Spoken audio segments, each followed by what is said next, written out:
ইতিহাস পড়তে কিন্তু অনেক সময় লাগে, আমি খুব অল্প সময় আপনাকে শেখাচ্ছি। রাসূল সাল্লাল্লাহু আলাইহি ওয়াসাল্লামের ইন্তেকালের পর খলিফা হন আবু বকর সিদ্দিক রাদিয়াল্লাহু আনহু, তারপরে ওমর রাদিয়াল্লাহু আনহু, তারপরে উসমান রাদিয়াল্লাহু আনহু। এই উসমান রাদিয়াল্লাহু আনহুর এই সময় থেকে শেষের দিকে একটা সমস্যা সৃষ্টি হয়েছে। কি সমস্যা? উসমান রাদিয়াল্লাহু আনহুকে কিছু বিদ্রোহীরা হত্যা করেছিল। একটু বোঝার চেষ্টা করেন। উসমান রাদিয়াল্লাহু আনহুকে হত্যা করেছিল কিছু বিদ্রোহী, ঠিক আছে? যিনি নবী সাল্লাল্লাহু আলাইহি ওয়াসাল্লামের জামাই, দুইজন মেয়েকে বিয়ে করেছেন, জিন্নুরাইন, তাকে হত্যা করেছে কিছু বিদ্রোহী। এরপরে খেলাফতের দায়িত্বে আসেন আলী রাদিয়াল্লাহু আনহু। কে আসেন? আলী রাদিয়াল্লাহু আনহু। আলী রাদিয়াল্লাহু আনহু দায়িত্ব নেন এই মক্কা মদিনা এই জায়গাটুকুর উপরে। তার হাতে সাহাবায়ে কেরাম বায়াত করেন। কিন্তু ওই দিক বলতে বোঝাচ্ছি সিরিয়া, শামের দিকে, সেদিকের গভর্নর ছিলেন মুয়াবিয়া রাদিয়াল্লাহু আনহু। কি নাম? মুয়াবিয়া রাদিয়াল্লাহু আনহু। তিনিও কিন্তু একজন বড় মাপের সাহাবী, ঠিক আছে? তো মুয়াবিয়া রাদিয়াল্লাহু আনহু সেখানে নিজে সেখানকার খেলাফতের দাবি করেন। আলী রাদিয়াল্লাহু আনহুর হাতে বায়াত তিনি করেননি। আলী রাদিয়াল্লাহু আনহুকে বারবার একটা বিষয়ের চাপ দেওয়া হচ্ছিল যে উসমান রাদিয়াল্লাহু আনহু শাহাদাতের আগে বিচার করতে হবে, হত্যাকারীর বিচার করতে হবে। তো এখানে একটা দ্বন্দ্ব, মানে একটা পলিটিক্যাল দ্বন্দ্ব সৃষ্টি হলো। ওইদিকে মুয়াবিয়া রাদিয়াল্লাহু আনহু তিনি খেলাফতের দাবিদার হয়ে উঠলেন, এদিকে সাহাবায়ে কেরাম সহ অনেকেই আলী রাদিয়াল্লাহু আনহুর কাছে বায়াত করলেন। তো এর ফলশ্রুতিতে দেখা যায় আলী রাদিয়াল্লাহু আনহু তার রাজধানীটাকে কুফায় নিয়ে যান, ইরাকের কুফায়। তো ইহুদিদের ইন্ধনের ফলে এক পর্যায়ে দেখা যায় যে আলী রাদিয়াল্লাহু আনহুর এক পক্ষ এবং একদিকে মুয়াবিয়া রাদিয়াল্লাহু আনহুর এক পক্ষ, তারা একটা মানে অনাকাঙ্ক্ষিত যুদ্ধের দিকে চলে যান, ঠিক আছে? এই যুদ্ধটাকে বলা হয় সিফফিনের যুদ্ধ। কিসের যুদ্ধ? সিফফিনের যুদ্ধ। এটা সংঘটিত হয়েছে 37 হিজরিতে। কত হিজরি? 37। এর আগের বছর আবার উটের যুদ্ধ হয়েছে, জাঙ্গে জামাল। তার পরের বছর এই সিফফিনের যুদ্ধ। সিফফিনের যুদ্ধে আলী রাদিয়াল্লাহু আনহু বিজয় লাভ করেই ফেলেছিলেন। এই সময় মুয়াবিয়া রাদিয়াল্লাহু আনহুর দলের মধ্যে আমর ইবনে আস রাদিয়াল্লাহু আনহু তিনি বলছেন যে কোরআন ফয়সালা করবে। কোরআন ফয়সালা করবে এটাকে কেন্দ্র করে একটা তৃতীয় পক্ষ নির্ধারণ করা হয়, যেটাকে আমরা সালেস বলি। যে মুয়াবিয়া রাদিয়াল্লাহু আনহুর পক্ষে একজন, তার নাম আমর ইবনে আস রাদিয়াল্লাহু আনহু, এবং আলী রাদিয়াল্লাহু আনহুর পক্ষে একজন, তার নাম হচ্ছে আবু মুসা আশআরী রাদিয়াল্লাহু আনহু। তারা গিয়ে একটা তৃতীয় পক্ষ করে মীমাংসা করতে যাচ্ছেন যে আমরা কেউ যুদ্ধ চাই না, আমরা ভাই ভাই, আমরা সবাই মুসলিম উম্মার ঐক্যের খাতিরে এখানে একটা সলিউশনে আসবো। তো সলিউশনে একটা আশা হচ্ছিল যে ঠিক আছে উভয়েই পদত্যাগ করবে, নতুন খলিফা নেওয়া হবে, ঠিক আছে? তো এরকম একটা কথা চলছিল। কিন্তু মুয়াবিয়া রাদিয়াল্লাহু আনহু তিনি তার যে মানে দাবি এটা ছাড়তে চাচ্ছেন না। এইদিকে আলী রাদিয়াল্লাহু আনহু দলের মধ্যে কিছু মানুষ, প্রায় 12,000, তারা এই দল থেকে বের হয়ে গেল যে আমরা আলীকেও মানি না রাদিয়াল্লাহু আনহু, মুয়াবিয়াকেও মানি না রাদিয়াল্লাহু আনহু, এই আমর ইবনে আসকেও মানি না রাদিয়াল্লাহু আনহু, এবং এই আবু মুসা আশআরী তাকেও মানি না, আমরা কাউকেই মানি না। এবং এদেরকে বলা হয় খারেজি। কি বলা হয়? খারেজি। তারা এইখান থেকে দল থেকে বের হয়ে গেলেন।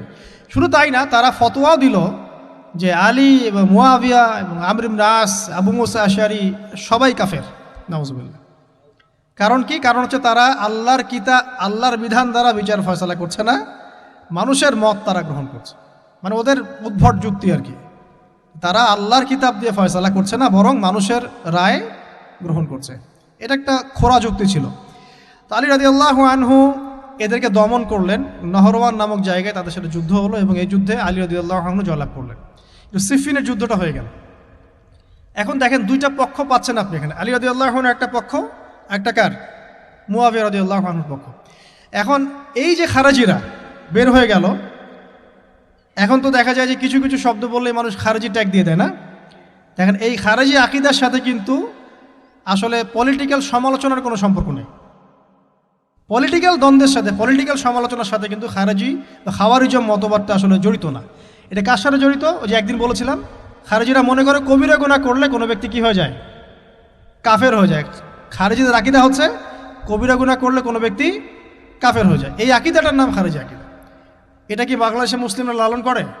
কোনো আলেম, কোনো বক্তা, কোনো মুফাসসির, কোনো মুহাদ্দিস আপনাদেরকে বলছে কখনো এদেশের মাটিতে যে কবিরা গুনাহ করেছে এরা এদেরকে মেরে ফেলো বলেছে? কিন্তু আপনি কিছু হক কথা বললে আপনাকে ট্যাগটা খেতে হয়। আসলে এই যারা এই ধরনের মানে ওই যে বলছে একদিন খারেজি ম্যানুফ্যাকচার্ড কোম্পানির সাথে সদস্য, এরা ভাঙাচোরা ইস্যু পেলেই কাউকে খারেজি ট্যাগ দিয়ে দেয়। আসলে মূল বিষয় এরা নিজেরাই খারিজ হয়ে যাচ্ছে দিন দিন, অন্যকে খারিজ করতে করতে নিজেরাই খারিজ হয়ে যাচ্ছে। এখানে দেখেন মুআবিয়া রাদিয়াল্লাহু আনহু এক পক্ষে, আলী রাদিয়াল্লাহু আনহু আরেক পক্ষে, ব্যাটেল যুদ্ধ হয়ে গেল, সিফিনের যুদ্ধ হয়ে গেল, 3 দিন যুদ্ধ হয়েছে। ওই যুদ্ধে কি মানুষ মারা যায় নাই? মারা যায় নাই? মারা গেছে। তো আলী রাদিয়াল্লাহু আনহু তো বলেননি যে ওরা খারাজি। কারা খারাজি তাহলে? যারা এই যে 12,000 সৈন্যের মধ্য থেকে বের হয়ে গেল এবং সবাইকে কাফের ফতোয়া দিল যে আলীও কাফের, মুআবিয়া কাফের, আমর ইবনে আসও কাফের, নাউজুবিল্লাহ, আর এই যে আবু মুসা আশআরী তারাও কাফের। একটু বোঝেন।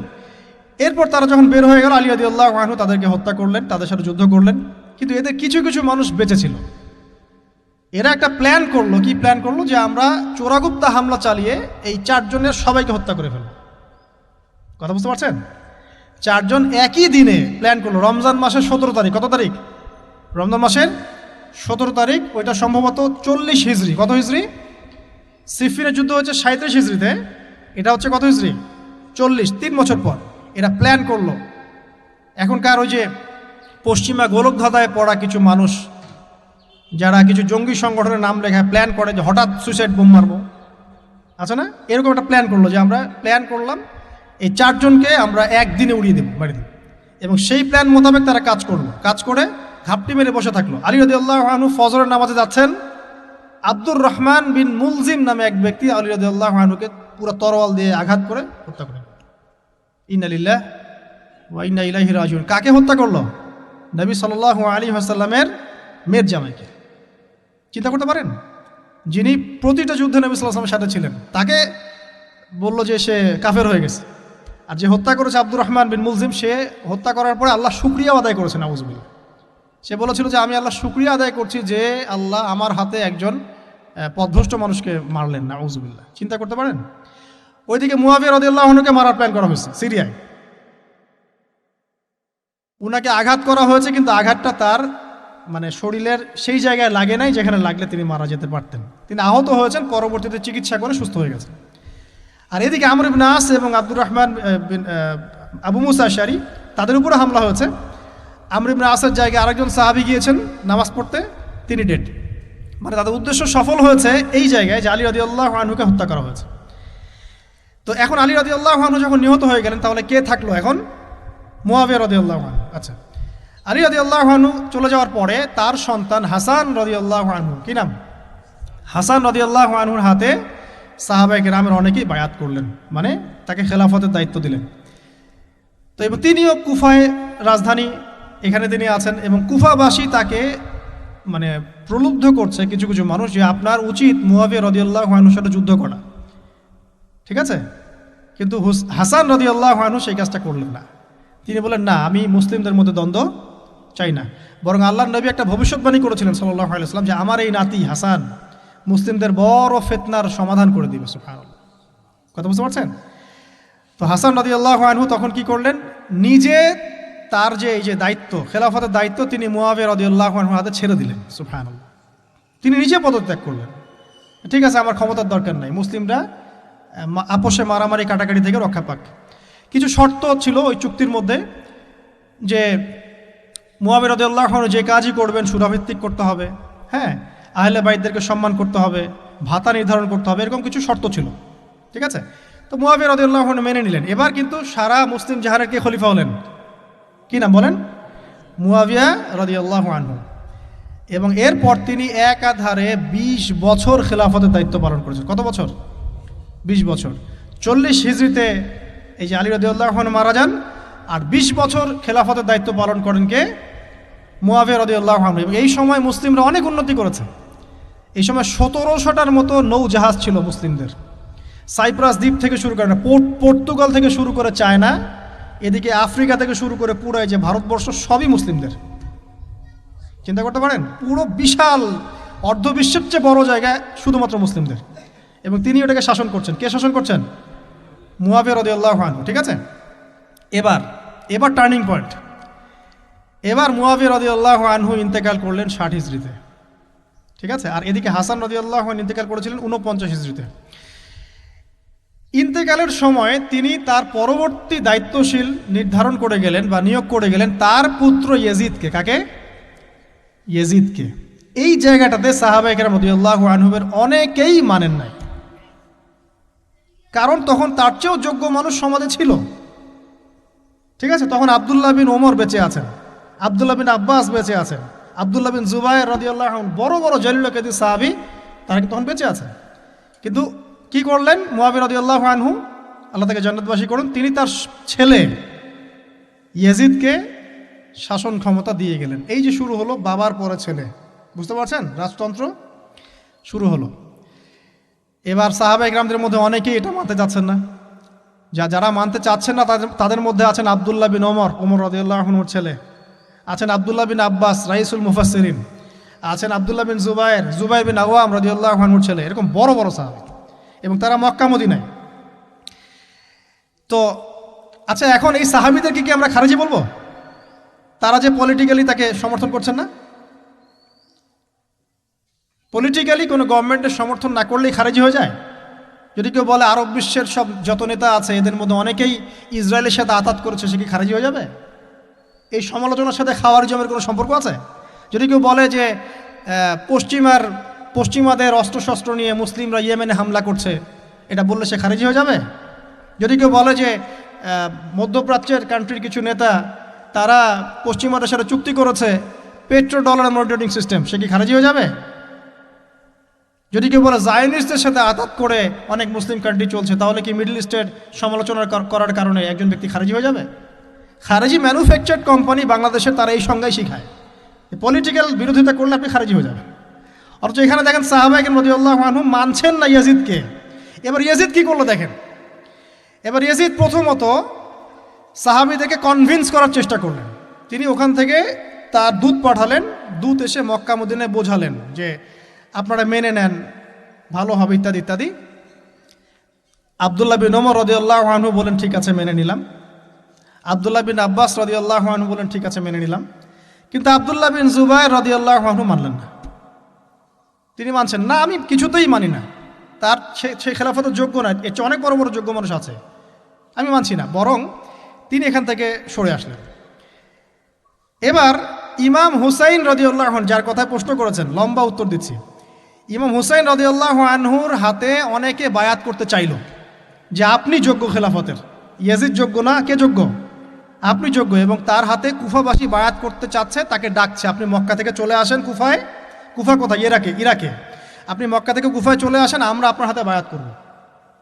এবার হুসাইন রাদিয়াল্লাহু আনহু সপরিবারে, তার পরিবার আহলে বাইত সবাই নবীর পরিবারের সদস্য, চিন্তা করেন, নবীর পরিবারের প্রায় 80 জন সদস্য, কতজন? তারা এই যে বের হলেন, যাচ্ছেন কোথায়? কুফায়। এবার ওই ইয়াজিদের নিয়োজিত যে গভর্নর ছিল ইরাকের কুফায়, তার নাম আব্দুল্লাহ বিন জিয়াদ। কি নাম? আব্দুল্লাহ বিন জিয়াদ। আব্দুল্লাহ বিন জিয়াদ সে একটা সেনাবাহিনী পাঠালো। সেনাবাহিনীতে সদস্য ছিল 4000। কতজন? 4000। এই 4000 সেনাবাহিনী নিয়ে আব্দুল্লাহ বিন জিয়াদের যে কমান্ডার, তার নাম সম্ভবত আমের বিন, প্রথমে আমের বা ওমর আছে, উমর বিন সাদ বা এরকম কিছু একটা, সে আহলে বাইতদেরকে ঘিরে ফেলল। কাকে ঘিরে ফেলল?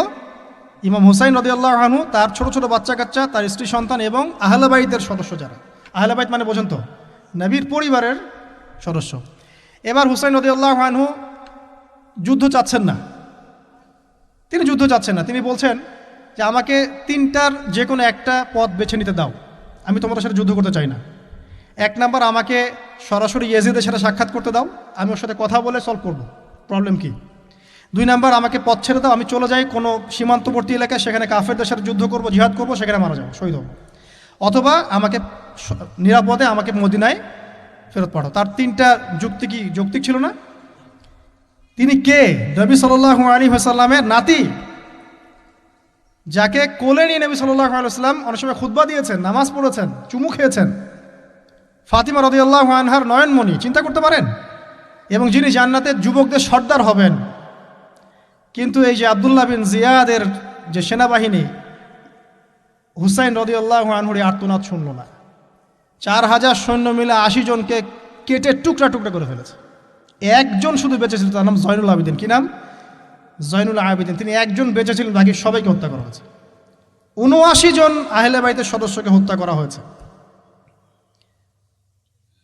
খারেজি ম্যানুফ্যাকচার কোম্পানি কিন্তু এদেরকে খারেজি বলছে না, যারা হুসাইন রাদিয়াল্লাহু আনহুকে হত্যা করেছে। আপনি মিডল ইস্টের সমালোচনা করলে খারিজি হয়ে যাবে, ওদের শেকড়টা চিনেন এখনো। অথচ ওরাই কিন্তু ব্রিটেনের সাথে হাত মিলিয়ে তুর্কিদের বিরুদ্ধে বিদ্রোহ করে ক্ষমতা দখল করেছে, জানেন? 1916 সালে 1916 এরাই ব্রিটেনের সাথে হাত মিলিয়ে তুর্কিদের অটোম্যানদের বিরুদ্ধে বিদ্রোহ করে, সশস্ত্র বিদ্রোহ করে ক্ষমতা দখল করেছে। ওরা খারাজি হয়ে যায়নি।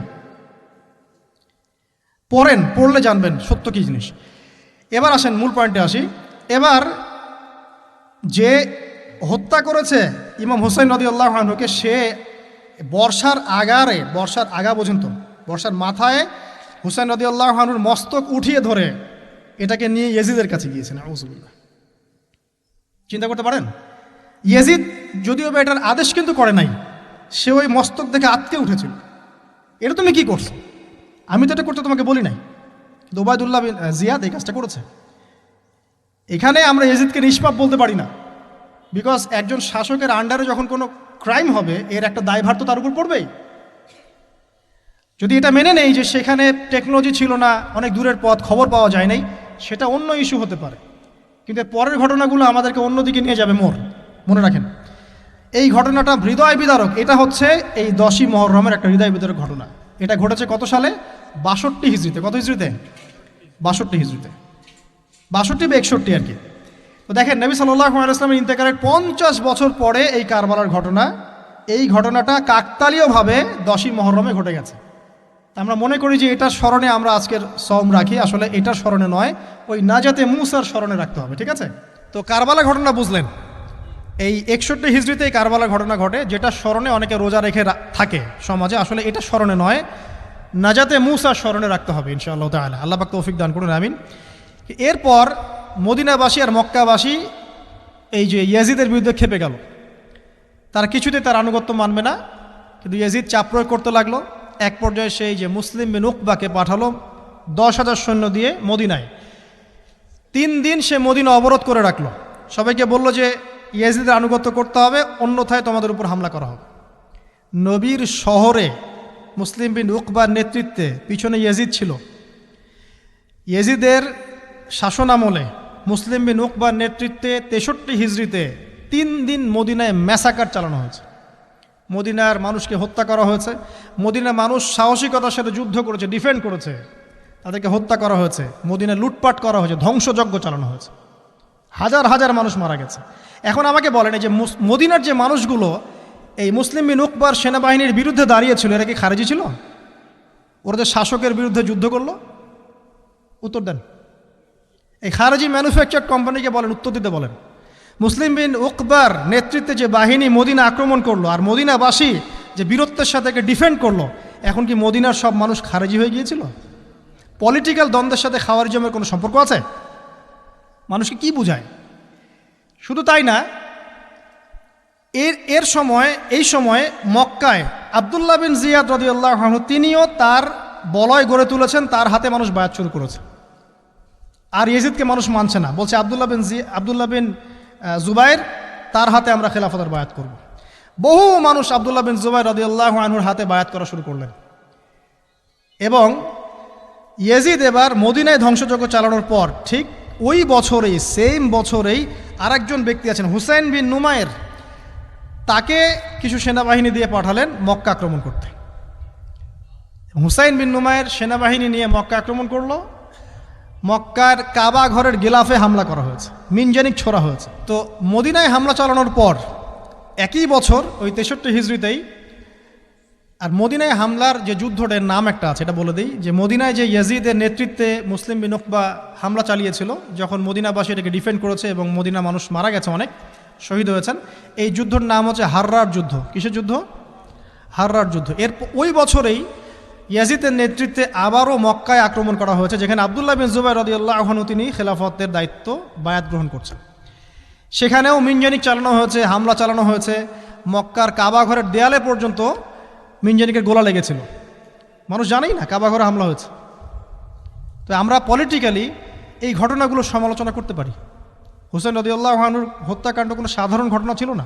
হাররার যুদ্ধ কোনো সাধারণ ঘটনা ছিল না। আব্দুল্লাহ বিন জুবাইর রাদিয়াল্লাহু আনহুকে মক্কায় আক্রমণ করা কোনো সাধারণ ঘটনা ছিল না।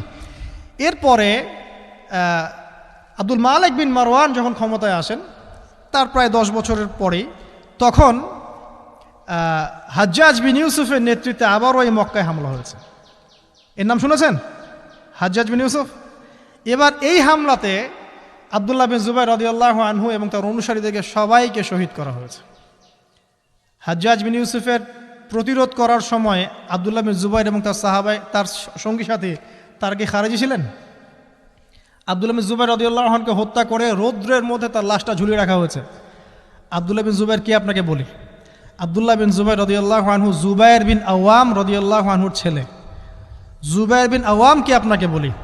জুবাইর বিন আওয়াম হচ্ছেন জান্নাতের 10 জন সার্টিফিকেট প্রাপ্ত সাহাবীর একজন। আব্দুল্লাহ বিন জুবাইর আসমা বিনতে আবু বকর রাদিয়াল্লাহু আনহুর সন্তান। আসমা বিনতে আবু বকর কি আপনাকে জানাই? আসমা বিনতে আবু বকর হচ্ছেন আবু বকর সিদ্দিক রাদিয়াল্লাহু আনহুর মেয়ে। জুবাইর বিন আওয়াম এবং আসমা বিন আবু বকর রাদিয়াল্লাহু আনহু, তাদের সন্তান হচ্ছেন আব্দুল্লাহ বিন জুবাইর রাদিয়াল্লাহু আনহু, যাকে এভাবে হাজ্জাজ বিন ইউসুফের সময় হত্যা করা হয়েছে মক্কায়। এই যে ঘটনাগুলো আপনারা শুনুন। এরপরে যদিও বা পরিস্থিতি ঠান্ডা হয়ে যায় আস্তে আস্তে, এবং আব্দুল মালিক বিন মারওয়ানের সময় তিনিও প্রায় 20 বা 22 বছর ক্ষমতা কাটান, এবং ওই সময় মুসলিমরা এই যে সিন্ধু প্রদেশ জয়, ওইদিকে তারেক বিন জিয়াদের স্পেন জয়, এদিকে আপনার এই যে আমাদের ভারতবর্ষ জয়, এগুলো ওই সময় ঘটেছে। ঠিক আছে, ওইদিকে আমরা যাচ্ছি না।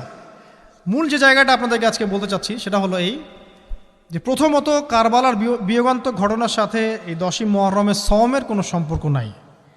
এটা না যাতে মুসার সাথে সম্পৃক্ত, তবে এই হিস্ট্রিটা আপনার জানা থাকা উচিত, কিভাবে আবু বকর সিদ্দিক রাদিয়াল্লাহু আনহু থেকে এই আব্দুল্লাহ বিন জুবাইর রাদিয়াল্লাহু আনহু শাহাদাত পর্যন্ত ঘটনাগুলো ঘটলো।